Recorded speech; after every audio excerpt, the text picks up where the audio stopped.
Fraser, I understand you have a little reaction to this political upset here in France. What's the latest where you are?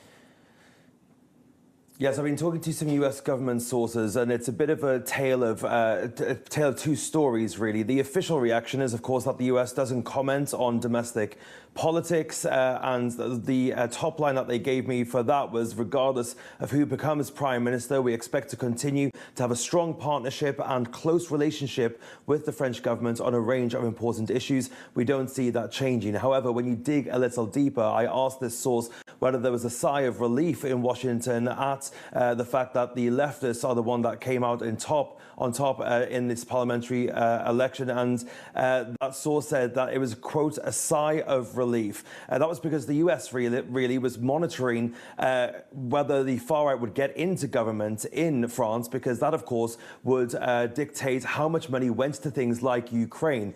Macron may be in charge of the defense plan, but it is the government which controls the purse strings, and if it was a far right government, that could have become a lot more difficult. So that was something that Washington was watching closely. They said having a parliament that is more likely to agree to spending measures that advance transatlantic priorities and security commitments is absolutely a good thing. Now, of course, this is all against the backdrop here in Washington of the NATO summit, which is happening this coming week, where Macron will be coming to DC. So a lot of important decisions to be made on the world stage in the next week in the aftermath of these elections. Fraser, thank you. Our correspondent in Washington, Fraser Jackson, just explaining really interesting analysis he's getting, conversations with US politicians, particularly government sources as well. I want to bring you some news.